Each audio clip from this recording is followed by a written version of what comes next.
Hola, soy Álvaro Venegas, especialista en Medicina Urgencia de la Universidad San Sebastián. Bienvenido a una nueva clase del curso de Medicina Urgencia para amigos generales. En esta ocasión vamos a hablar del enfrentamiento del dolor abdominal. Para ilustrar el aprendizaje vamos a ver tres casos clínicos nuevamente y que vamos a ver cuál es el resultado de ellos. La idea es que desarrollen el caso clínico, piensen qué es lo que puede tener el paciente, piensen qué harían en el caso de este paciente y al final lo vamos a revisar. Este es un hombre de 25 años que no tiene antecedentes mórbidos, no tiene alergias, no tiene cirugías abdominales. Consulta porque ayer estuvo compartiendo con amigos, consumiendo alcohol, comiendo pizza y hoy en la mañana se levantó con dolor epigástrico persistente asociado a náuseas y vómitos sin diarrea y que llegó al servicio de urgencia por los síntomas que estoy contando. Signos vitales al ingreso, presión arterial de 140,90, una frecuencia cardíaca de 102, una temperatura que está en 36, frecuencia respiratoria de 16 y saturando normal. Hemoglucosis se lo tomaron en ingreso, estaba en 98. Al examen físico, la verdad que le duele persistentemente en epigastrio. No tiene otros signos de focalidad abdominal ni irritación peritoneal. La pregunta es, ¿qué harían con este paciente? ¿Qué examen le pedirían? ¿Qué están sospechando? ¿Y qué analgesia utilizarían? El segundo caso clínico, una mujer de 25 años también, sin antecedentes mórbidos, sin alergia, que consultó porque estaba en la casa y empezó súbitamente con un dolor en fosa ilíaca derecha. Está con náuseas, tuvo un poco sudorosa, ahora solo con dolor persistente, que está en 8 de 10. Y consultó al servicio de urgencia. Signos vitales estaban completamente normales, excepto por una frecuencia cardíaca que estaba en 102. Y al examen físico le duele muy focalizado en fosa ilíaca derecha. La pregunta es qué analgesia utilizarían en ella, qué examen le pedirían y qué están sospechando. Y posterior a esto de la clase, evalúen su respuesta. Finalmente, un hombre de 70 años, hipertenso, diabético, de punto de vista quirúrgico, es colecistectomizado y apendicectomizado, no tiene otras cirugías, no tiene alergia a medicamentos y que consulta porque lleva 3 días de dolor abdominal difuso. Se agregan ahora unos 3 episodios de diarrea sin otros síntomas. En el triage, signos vitales completamente normales. Entra al box y se queja porque está con dolor abdominal. Le tomaron un electro que está completamente normal. Ustedes lo examinan y sí, levemente distendido con dolor abdominal difuso, no focaliza específicamente, el dolor que tiene es 3 de 10 y no hay signos de irritación peritoneal. La pregunta es, ¿qué analgésico utilizaríamos con este paciente? ¿Qué examen le pediríamos? ¿Y qué es lo que estaríamos sospechando? Yendo a la clase, las recomendaciones que quiero que se lleven de esta presentación, primero que el diagnóstico en dolor abdominal es muy difícil. Segundo, que dolor focalizado es sinónimo de estudiar al paciente y no hay que olvidar los pacientes que son de riesgo. Tercero, el cuadro clínico típico lamentablemente es lo menos frecuente y vamos a conversar qué significa eso. Y por último, es importante pedir exámenes útiles para hacer el diagnóstico. Vamos a ver que hay exámenes que ya no tienen cabida en la medicina de urgencia en el año 2025. ¿Por qué es relevante conversar de dolor abdominal? Y es porque después del dolor en general, es el primer motivo de consulta en los servicios de urgencia. 8% de las consultas son por dolor abdominal. O sea, tenemos que dominar esto al derecho y al revés. Tenemos que tener un enfrentamiento claro para que no se nos pasen patologías graves. Y la otra razón por la que es importante conversar de esto es porque es donde el médico de urgencia comete muchos errores. En un estudio en Estados Unidos, el dolor abdominal y principalmente el diagnóstico de apendicitis es la tercera causa de demandas perdidas por los médicos. Primero el infarto que no se nos diagnostica, segundo son las fracturas que se pasan y tercero el dolor abdominal y específicamente la apendicitis. O sea, tenemos que entrenarnos en este motivo de consulta, saber que cometemos errores aquí y que es muy fácil hacerlo y vamos a entender también por qué. Así que es un tema relevante, es frecuente y es donde los errores frecuentemente también se cometen. Y una razón por la que cometemos errores frecuentemente es porque menospreciamos el motivo de consulta. Creemos que el paciente consumió alcohol y por eso está con la caña, creemos que comió algo que le cayó mal y rápidamente lo asociamos a eso, anclándonos precozmente en una gastroenteritis. porque tiene un episodio de diarrea, pensamos que esto es un síndrome diarreico y vamos por ese cuadro, y que el dolor abdominal es secundario. Entonces, estamos menospreciando al paciente con dolor abdominal y vamos a ver que múltiples diagnósticos graves están detrás de este motivo de consulta, que si no los pesquisamos, el paciente va a andar mal. Y una de las primeras cosas a entender del dolor abdominal es que si uno solamente se dedica a ver la anatomía, y mira esta foto, y mira la cantidad de nombres que hay aquí, uno puede darse cuenta que hay múltiples vísceras, vísceras sólidas, vísceras huecas, hay nervios, hay vasos, en el fondo, y está todo mezclado dentro de la cavidad abdominal. Y la pregunta que les hago yo, ¿ustedes creen o cómo podemos creer que solo entrevistando al paciente y tocando el abdomen desde afuera vamos a saber específicamente qué es lo que le está doliendo al paciente? La verdad que eso es un poco antiguo creer eso, es complejo y lleva a errores. Lo que no significa que no podamos diagnosticar clínicamente una colestitis aguda. Pero, obviamente, nos vamos a quedar cortos, se nos van a pasar pacientes y el objetivo de la medicina actual es que no se nos pasen pacientes, especialmente en el área de la medicina de urgencia. Y cuando uno revisa el enfrentamiento clásico del dolor abdominal y lee los libros de medicina de la semiología, divide el abdomen en cuadrantes. El más simple es dividirlo en 4 cuadrantes. Y si uno se da cuenta, los diagnósticos se van superponiendo. O sea, dolor abdominal difuso puede ser peritonitis, pancreatitis, apendicitis temprana, trombosis mesentérica, gastroenteritis, aneurisma, obstrucción intestinal de nuevamente. Eh, Pancreatitis está en el cuadrante superior derecho, superior izquierdo, en el difuso también. El apendicitis está en el difuso, en el cuadrante superior derecho, cuadrante superior inferior derecho. O sea, los diagnósticos se van superponiendo entre ellos y la verdad que esto no es tan específico. O sea, el apéndice puede estar la fósila derecha, puede estar retrocecal ascendente, puede estar en hipogastrio y por eso va cambiando el lugar en el cual puede doler.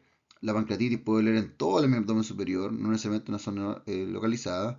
Hay cosas que sí generalmente duelen solo en un lugar, por ejemplo, la colestitis aguda sabemos que duele el cuadrante superior derecho. Pero en el fondo, entender que esto del examen físico por cuadrantes y según el cuadrante del dolor vamos a anclarnos en un diagnóstico específico, la verdad que no es tan así y vamos a ver un enfrentamiento un poquito más ordenado, un poquito más evaluado en riesgo de lo que tiene el paciente, más que en un diagnóstico específico. También es importante mencionar, y mencionar porque lo vamos a utilizar como estratificación de riesgo, es cómo se produce el dolor abdominal. Y con respecto a dolor, tenemos en el abdomen 3 tipos de dolor. Dolor parietal, dolor visceral y finalmente el dolor referido. Lo más que más nos interesa son el dolor parietal y el dolor visceral. El dolor visceral es un dolor que es de las vísceras, como dice su nombre. Ocurre porque vías nerviosas libres están en la zona abdominal en este caso y que reciben el impulso nociceptivo por algo que ocurrió en esta víscera, que puede ser que se inflamó, que se distendió. A veces estímulos que no son nociceptivos también pueden estimular las fibras aferentes viscerales. Y lo otro importante es que múltiples órganos comparten estas vías viscerales y entran a la médula por zonas similares. Es por eso que varios órganos pueden provocar este tipo de dolor y es imposible o es muy difícil identificar con este dolor qué es lo que le está doliendo específicamente al paciente. En el fondo son dolores que son sordos, medio difusos, difíciles de localizar y que en el fondo nos están traduciendo que es la víscera la que está causando el problema. Y por otro lado, el dolor parietal es un dolor que es bien localizado, que le duele justo en un punto y que en general ocurre por irritaciones de la pared abdominal, ¿ok? Y que si un dolor parietal ocurre, sabemos que la pared está afectada, no solamente una víscera. ¿Y por qué es bien localizado? Porque ingresa a la zona del asta dorsal de la médula por un solo lugar y en general cada zona de la pared abdominal tiene un ingreso a la zona medular, por eso es bien localizado. Entonces, el dolor visceral es un dolor que es difuso, mal caracterizado y que corresponde a la víscera. Pero si tenemos un dolor parietal, o sea, un dolor muy focalizado en la pared abdominal o en el abdomen, estamos traduciendo que eso ya es una irritación de la pared del peritoneo. Y vamos a ver que con entendiendo esta parte de la fisiología o fisiopatología del dolor, todo dolor focalizado debería estudiarse, porque ya no traducimos solo un dolor visceral, sino que traducimos que algo en la pared está irritando. Una apendicitis, una colitis aguda, una diverticulitis, todo eso provoca dolor focalizado.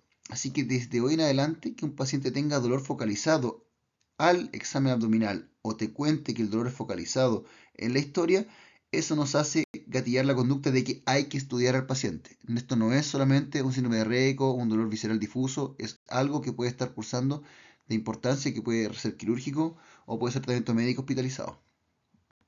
También cuando aprendemos medicina en la facultad, en el fondo nos enseñan que primero va la anamnesis, buscamos los síntomas, después buscamos el examen físico, cosas, después de eso pedimos laboratorio y posterior a eso vamos a pedir imágenes. Y vamos a ver que muchas veces solo con síntomas podemos gatillar rápidamente exámenes o solo con síntomas podemos gatillar directamente imágenes o a veces síntomas de examen físico nos saltamos el laboratorio que quizás no es tan útil por el tiempo de evolución y saltamos directamente a las imágenes. ¿Por qué? Porque, como les dije, desde el punto de vista clínico, saber solo con síntomas y con examen físico qué es lo que específicamente le está doliendo al paciente en dolor abdominal es muy difícil. A modo de ejemplo, vamos a hablar primero de los síntomas. Estos son signos y síntomas de la pancreatitis aguda. Si nos damos cuenta, tenemos el síntoma y tenemos la sensibilidad al costado. Si se dan cuenta, miren cuál es la sensibilidad del dolor irradiado al dorso. Ese dolor típico, epigástrico, irradiado hacia la espalda, en cinturón, que se describe en los libros de semiología, solo está presente en el 50% de las pancreatitis. Es decir, si ustedes esperan que un paciente con pancreatitis tenga la clínica clásica descrita en el Goich, se les van a pasar el 50% de las pancreatitis. Y eso no es aceptable en la medicina de hoy en día. Por otro lado, el síntoma más importante, que tiene una sensibilidad del 95%, es el dolor abdominal, específicamente en mi abdomen superior. O sea que todo paciente que ya tiene dolor en mi abdomen superior, tenemos que pensar que puede tener una pancreatitis. No tenemos que esperar la clínica clásica irradiada a la espalda. Y los otros síntomas que pueden ayudar un poco con sensibilidades más o menos decentes son la anorexia, náusea y vómitos. O sea, un paciente que tiene dolor epigástrico con náusea y vómitos, tenemos que meter en la juguera el posible diagnóstico de dolor abdominal y no podemos descartarlo por la ausencia de otros síntomas. Y si vamos a los signos del examen físico, vamos a utilizar el diagnóstico de apendicitis como ejemplo.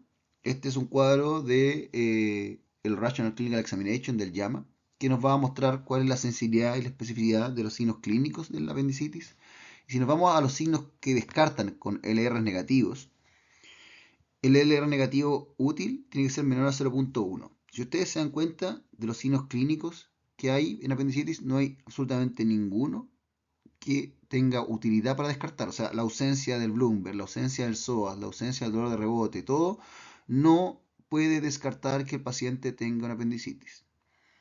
En cambio, de los signos positivos, el único que tiene el R muy importante, o sea, sobre 5, es el dolor en cuadrante inferior derecho. O sea, todo paciente que tiene un dolor en cuadrante inferior derecho tiene una probabilidad de 20% de tener apendicitis. O sea, que todo paciente que tiene dolor focalizado en cuadrante inferior derecho, aunque no tenga rigidez, aunque no tenga Bloomberg, aunque no tenga clínica clásica, tiene un 20% de riesgo. Yo creo que nadie mandaría para la casa a un familiar con un 20% de riesgo de tener una apendicitis. Entonces, tenemos que tener claro que solo con ese signo, solo con un dolor focalizado en fosa derecha, uno tiene que ir a descartar o buscar herramientas que te disminuyan la probabilidad de que tenga una apendicitis y en general eso significa una imagen. ¿Qué sucede con los exámenes de laboratorio? Vamos a ver que hay exámenes que tienen utilidad para hacer diagnóstico, pero hay otros que clásicamente se han utilizado para el motivo de consulta abdominal y vamos a ver que ya no deberían utilizarse o tienen poca utilidad para aumentar o disminuir la probabilidad de que un paciente tenga algo. Este es un pequeño estudio ya clásico, 2006, revista chilena de cirugía, en el cual es un estudio prospectivo que lo que hicieron ver en 80 pacientes con diagnóstico clínico de apendicitis o con alta sospecha de apendicitis y que 58% tenía el diagnóstico o se confirmó el diagnóstico, con aproximadamente 30 horas de evolución, y quisieron ver cuál era la utilidad del hemograma y la proteína C reactiva para hacer el diagnóstico de apendicitis aguda. Esta es una tabla de la sensibilidad y la especificidad de la PCR por sí sola, los leucocitos mayores de 12.700 por sí sola, y la suma de los dos para ver cuál era el rendimiento y la utilidad para confirmar o descartar o aumentar la probabilidad o disminuir la probabilidad de que el paciente tenga una apendicitis. Y si vamos a los valores, si tenemos 100 pacientes con diagnóstico de apendicitis hecho y vemos los valores que tenemos arriba, si hacemos tabla de resumen, si nosotros esperamos que la PCR esté elevada para sospechar o aumentar la probabilidad que tenga de apendicitis, se nos van a pasar 40 apendicitis. Si esperamos los glóbulos blancos elevados para hacer el diagnóstico de apendicitis, se nos van a pasar 30 pacientes de 100, o sea, el 30%.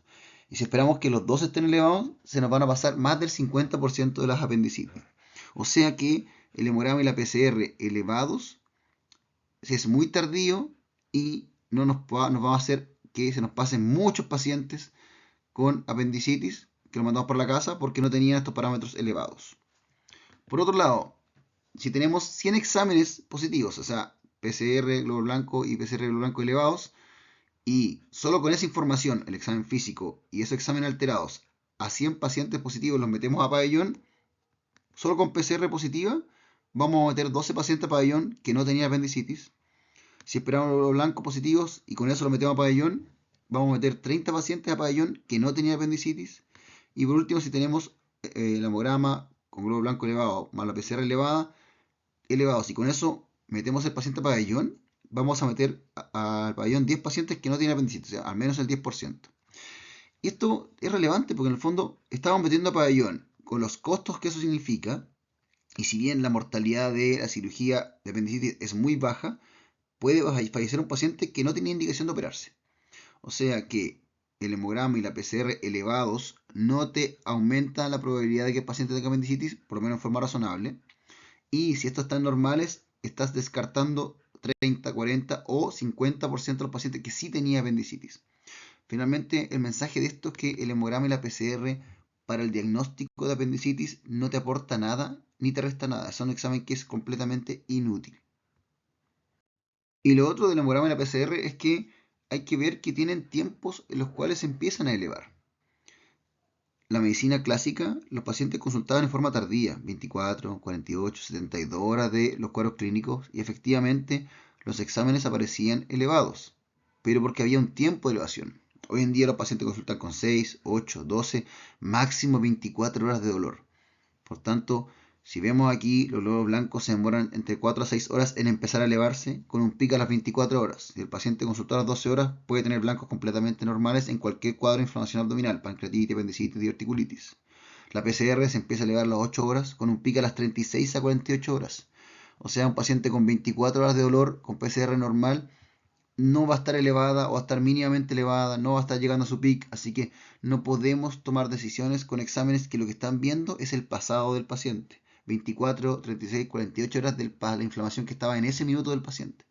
Así que entender que primero un estudio pequeño de cirugía muestra que infravalora y sobrevalora la inflamación, y desde el punto de vista del examen por sí solo tiene tiempos de elevación que hoy en día no son los tiempos en los cuales el paciente consulta. Así que el hemograma y la PCR, la verdad que desde el punto de vista dolor abdominal, hoy en día no tiene una gran utilidad. Y por otro lado, ¿qué tan adecuados son los biomarcadores? Si no se da cuenta y vamos a la parte de desventajas, lo que más se repite es que no son específicos. O sea, un paciente que tiene leucocitosis, un paciente que tiene PCR alta, no te está diciendo qué es lo que está inflamado en el paciente. ¿Qué es?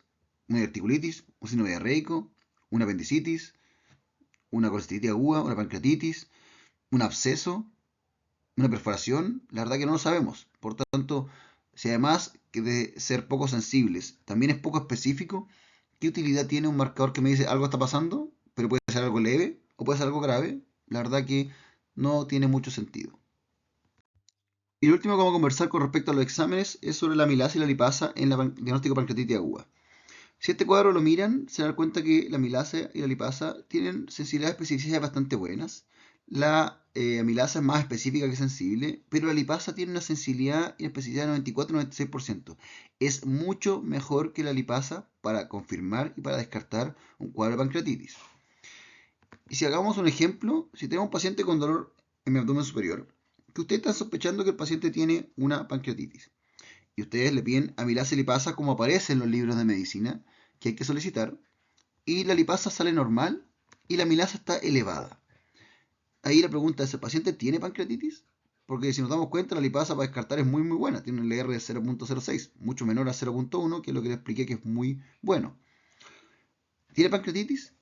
Y la verdad es que van a quedar en la duda, y lo que van a tener que hacer es pedirle un escáner al paciente para, en el tercer criterio de Atlanta, ver si tiene pancreatitis o no. Y en realidad hacer esto es pisarse la cola solos, porque lo más probable es que el paciente no tenga pancreatitis, porque la lipasa es mucho más sensible y tiene el LDR negativo muy importante. Por tanto, la recomendación es que ante la sospecha de un paciente con pancreatitis aguda o un dolor en el abdomen superior, pidan solo lipasa. Si cuentan con los dos exámenes, pidan solo lipasa. La amilasa se le da por obstrucción intestinal, se le da por alteración de la función renal, se le da por muchas otras cosas. Por tanto, hoy en día el examen para descartar o confirmar pancreatitis debería ser solo la lipasa. La amilasa solo le va a causar problemas y tomar escáner de más a pacientes que no lo necesitaban. Ahora vamos a ver qué pasa con las imágenes en el diagnóstico del dolor abdominal. Todos cuando leemos obstrucción intestinal aparece la famosa radiografía de abdomen simple para el diagnóstico de obstrucción intestinal. Y si se dan cuenta, la sensibilidad de este método es de un 69%, la especificidad es de un 57%, o sea, tiene números muy malos para descartar la obstrucción y tiene números muy malos para confirmarla.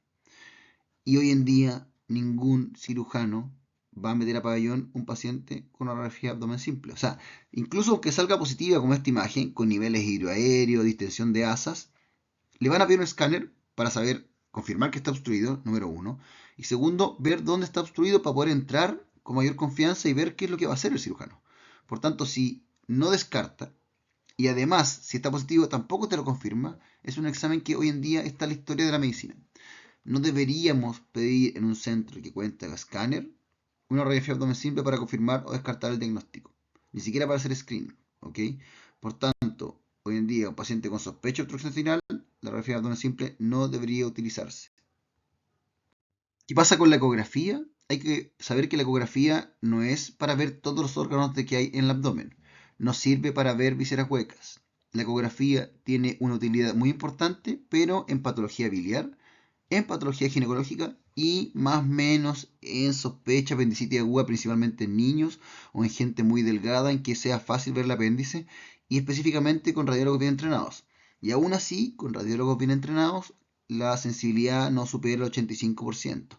O sea que se te van a pasar 15% de los pacientes que sí tienen apendicitis con ecografía normal, porque la ecografía es bastante dependiente de quién la haga y como les digo, el apéndice puede estar retrocecal y no visualizarse. O sea, primero saber que sirve para estas tres cosas y segundo que para la apendicitis aguda quizás no es la mejor imagen, sí tiene utilidad en pediatría y en pacientes muy delgados. Por otro lado, la imagen ideal para estudiar un dolor abdominal es el escáner. ¿Por qué? Porque ve todas las vísceras, todos los órganos que tenemos a nivel abdominal, ve los vasos de estos órganos y obviamente te va a orientar específicamente al diagnóstico del paciente y te va a descartar diagnósticos del paciente. Y aquí, por ejemplo, para apendicitis, un escáner sin contraste, sensibilidad 93%, especificidad 98%, y escáner con contraste, sensibilidad y especificidad 98%. O sea, es un examen que tiene un alto rendimiento, que hoy en día es el gold standard para el diagnóstico o el estudio del dolor abdominal en servicio de urgencia. Lo utilizamos mucho y saber qué es la imagen que tenemos que pedir cuando pensamos que el paciente puede tener algo. ¿Qué? No lo sé, pero puede tener algo. Entonces, en esta primera parte, ¿qué es lo que hemos visto? Que el examen físico es pésimo para descartar un abdomen quirúrgico. El que me diga, no tiene abdomen quirúrgico porque lo examiné, eso es medicina antigua. Segundo, que el hemograma PCR no te aumenta la probabilidad ni te baja la probabilidad de que el paciente tenga algo al dolor abdominal. Tercero, que la radiografía abdomen simple es parte de la historia de la medicina. Y por último, que tenemos que pedir lipasa e imágenes útiles para el diagnóstico del dolor abdominal. Esto es lo relevante, esto es lo que tenemos que hacer hoy en día. Finalmente, ¿cómo vamos a enfrentar a estos pacientes con dolor abdominal? Pacientes rojo, amarillo y verde. Paciente rojo, un paciente grave, se está en shock, un paciente de alto riesgo, que va a requerir reanimarlo, imágenes y consulta de la especialidad si es que está en un centro con especialista. El grupo amarillo, el paciente que es con dolor focalizado y que es un paciente de riesgo per se. Este paciente es sintomático, estudio de urgencia, que puede ser ultrasonido, escáner y algunos exámenes útiles. Y por último, el grupo verde, que es el paciente que probablemente va a mandar para la casa, que es el dolor difuso, el paciente que tiene un síndrome de Raynaud y que el dolor abdominal es secundario, que es un dolor recurrente, que lo conoce bien y que no ha cambiado. Y ese paciente, manejo sintomático, alta y observación en casa, quizás con control en 24 a 48 horas. Pero de esta forma vamos a categorizar dónde está el paciente para saber qué es lo que vamos a hacer. ¿Y a qué pacientes conocemos que son de alto riesgo solo por su estado basal y consultar con dolor abdominal en urgencia pueden tener algo grave? Los adultos mayores, especialmente mayores de 60 años. Está escrito que estos pacientes tienen hasta un 40% de probabilidad de hospitalizarse si consultan por dolor abdominal en el servicio de urgencia y tienen un 5% de mortalidad si consultan en urgencia por dolor abdominal. O sea, uno de cada 20 pacientes que ustedes les consultó con dolor abdominal con más de 60 años se va a morir. A ese nivel de importante es que no se te pasen las patologías. Los pacientes que tienen cirugías abdominales, múltiples cirugías abdominales. ¿Por qué? Porque al tener múltiples cirugías tienen riesgo de bridas y riesgo de tener obstrucción. Y hay cirugías específicas que son muy peligrosas, por ejemplo, cirugías bariátricas. Los pacientes inmunosuprimidos tienen riesgo de infecciones graves, tienen riesgo de patologías muy frecuentes y tenemos que pensar que el paciente puede tener algo grave. Y por último, la mujer joven en edad fértil con dolor abdominal y especialmente si es súbito, si es ictal, es una paciente que tiene riesgo de torsión ovárica o de un embarazo ectópico roto. El grupo rojo, la verdad que es sencillo identificarlo, un paciente que se ve mal, que tiene evasión primaria alterada y que vamos a hacer exámenes, escáner y analgesia e interconsulta al especialista rápidamente. Pero la diferencia entre el grupo amarillo y el grupo verde es lo que lo hace más complejo. ¿Qué pacientes son de grupo verde? Los pacientes que tienen un dolor abdominal difuso, o sea, un dolor visceral, tipo cólico, que hace inicio gradual, que la diarrea también ocurre como síntoma cardinal. Son pacientes con 5, 6, 7 episodios de diarrea y que el dolor abdominal es difuso, el riesgo de que tenga algo quirúrgico es bajo. Un paciente que tiene un dolor recurrente que es el mismo dolor de siempre, un paciente que tiene diagnosticado ya un colon irritable y que ahora tiene el mismo dolor que ocurre siempre y que además no es focalizado y que además es difuso, uno puede asumir que eso es de bajo riesgo. O un paciente que viene con síntomas gastrointestinales y que todos en la casa tienen los mismos síntomas, lo más probable es que ese paciente no tenga algo grave, no existen, no sé, la apendicitis no se pega, no se contagia, entonces hay que tener ojo con eso. Y por otro lado, ¿cuál es el grupo amarillo? Los pacientes con dolor focalizado, ya vimos que el dolor parietal o dolor somático es de la pared, por tanto ya no podemos asumir que eso es solo visceral. Un paciente con dolor focalizado tenemos que estudiarlo sí o sí.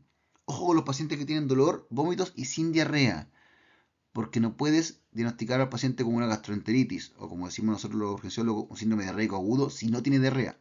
Un paciente con dolor sin diarrea es de riesgo. Un episodio de diarrea no te convierte en gastroenteritis. 3, 4, 5 síntomas cardinales de diarrea lo hace un síndrome diarreico. No pongan gastroenteritis o síndrome diarreico con un solo episodio de diarrea. Una inflamación aguda del apéndice, en fondo, tiene apendicitis aguda, eso va a provocar que el intestino se irrite y puede provocar 1 o 2 episodios de diarrea sin ningún problema. Por tanto, no descarten los cuadros quirúrgicos por 1 o 2 episodios de diarrea. Inicio ictal, obviamente, si hay un dolor súbito que partió de la nada, eso puede ser algo que se tapó, algo que se torció, algo que se rompió. Por tanto, si hay un inicio ictal, tienen que pensar que algo grave le está pasando al paciente. Ojo con dolores migratorios, la apendicitis tiene dolor migratorio, la patología aórtica tiene dolor migratorio. Ojo con dolor desproporcionado al examen físico. Un paciente que tiene dolor 10 de 10 y que usted le toca el abdomen y no le duele y además es adulto mayor, tiene una FA en taco, tienen que pensar que eso puede ser una isquemia mesentérica. Y es de riesgo y no se les puede pasar. Y ojo con los pacientes con segunda consulta. Los pacientes no les gusta ir al servicio de urgencia. Si van a la urgencia es porque algo les puede estar pasando. Una segunda consulta en dolor abdominal te pide que seas más específico, te pide que seas más sensible, así que probablemente va a requerir una imagen o va a requerir exámenes sí o sí. Y desde el punto de vista de localización del dolor, ¿qué estudios vamos a pedir? En los pacientes que tienen dolor en mi abdomen superior, lo que estamos pensando es que el hígado, el páncreas, la vesícula pueden estar causando problemas. Y más o menos un infarto de pared inferior puede provocar dolor en mi abdomen superior. Así que lo que vamos a pedir, y pedimos solo esto, es medicina de urgencia, es una lipasa, un perfil hepático, un electrocardiograma y una ecografía abdominal. Estos son los exámenes que nosotros inicialmente pedimos en todo paciente que consulta con dolor en mi abdomen superior. No pedimos grama, no pedimos PCR, no pedimos electrolitos, no pedimos otras cosas. ¿Por qué no pedimos troponina? Porque en general eh, lo que irrita o provoca dolor en mi abdomen superior o epigástrico, desde el punto de vista de infarto, es un infarto pared inferior. Pero no un infarto chiquitito, es un infarto de pared inferior con supra, un vaso grande que se tapó, irrita la pared inferior, irrita el diafragma y produce este dolor epigástrico. Si tiene un electro normal, es muy poco probable que el paciente tenga un infarto. No requiere pedirle troponina a un paciente con epigastralgia para descartar un infarto. Ojo que esto es dolor en el abdomen superior solo. Si el paciente tiene dolor torácico y epigástrico, eso es distinto. Ese paciente sí requiere troponina, pero en general el dolor en mi abdomen superior con un electro es suficiente para descartar el infarto como la causa del dolor. Y el otro tipo de dolor es el dolor genitourinario, este dolor en mi abdomen derecho o izquierdo, que se va a la zona inguinal, que se va a la zona testicular en el caso del hombre. Un dolor genitourinario que puede ser algo que pasó en el riñón, que pasó en el uréter, que pasó en la vejiga, que pasó en la zona genital, que puede estar causando problemas. Y eso es el principal diagnóstico diferencial cuando es súbito, es que sea un cólico renal. Pero si tenemos un paciente que tiene un primer episodio de este dolor genitourinario, lo ideal es pedir un escáner abdominal con contraste. ¿Por qué? Porque como nunca ha tenido cálculos, hay que pensar que puede ser un infarto renal, una ruptura de fornix, alguna otra cosa que esté causando el problema. Y no anclarnos es que es un cálculo renal, porque un pilotac no va a diagnosticar los diferenciales, solo va a ver el cálculo. Así que un paciente que tiene un primer episodio de dolor genitourinario, TAC abdominal con contraste, orina más urocultivo. Y por favor no se olviden de examinar los testículos de los hombres. Las torsiones testiculares pueden doler igual que un cálculo renal. Y si lo examinan y no tiene nada, se pueden sacar rápidamente el diagnóstico diferencial de una torsión que le estarían salvando el testículo al paciente.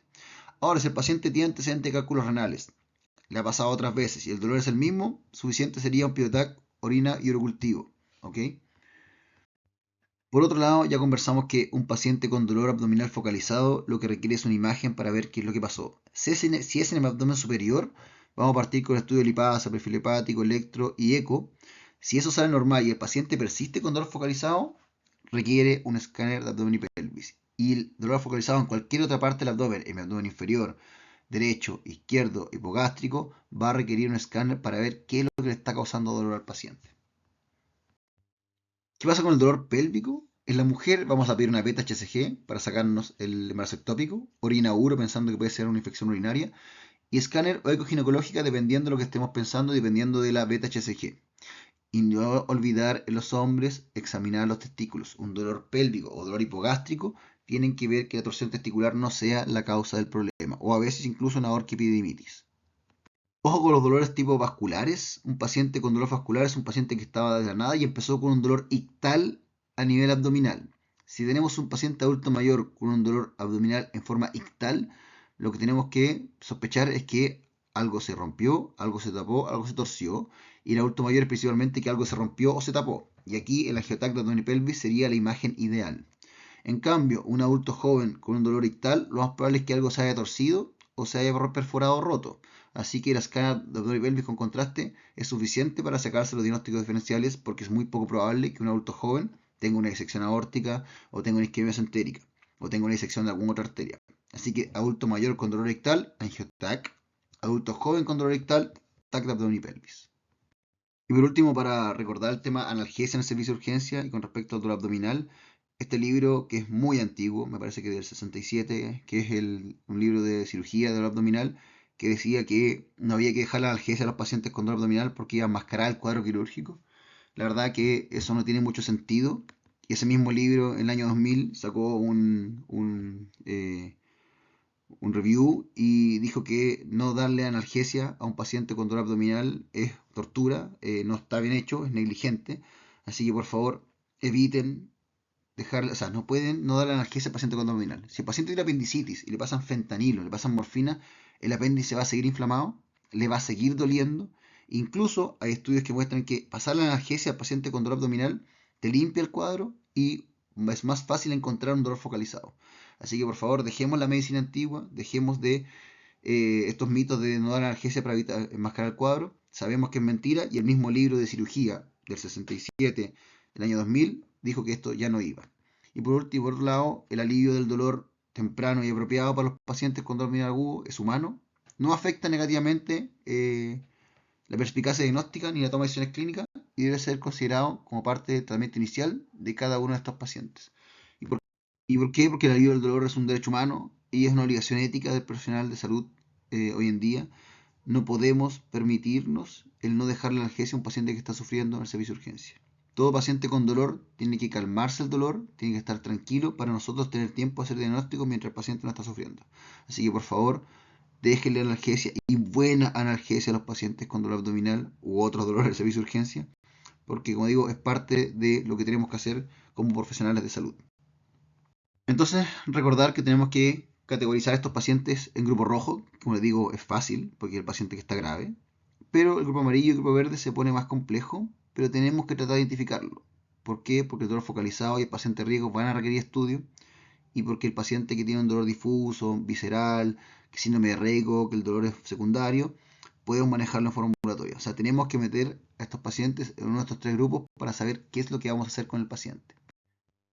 Y esto es una forma de enfrentarlo, además de la categorización de rojo, amarillo y verde, es que si el paciente tiene antecedentes de riesgo, como cirugía bariátrica, aneurismas abdominales o múltiples cirugías abdominales, son pacientes que rápidamente tenemos que ir a estudiar con imágenes, porque tenemos que descartar patologías graves. Principalmente la cirugía bariátrica tiene riesgo de presentar hernias internas, la hernia de Petersen, y que si esta no se diagnostica, se puede perforar, se puede necrosar el intestino y el paciente puede terminar en muerto, uno, o dos, con una resección intestinal total, que lo va a dejar con nutrición parenteral total de por vida. O sea, le vamos a arruinar la vida a ese paciente si no lo diagnosticamos. Así que si un paciente tiene antecedentes de riesgo, rápidamente la decisión ya está tomada, independiente de todo el resto, que lo vamos a estudiar con una imagen probablemente.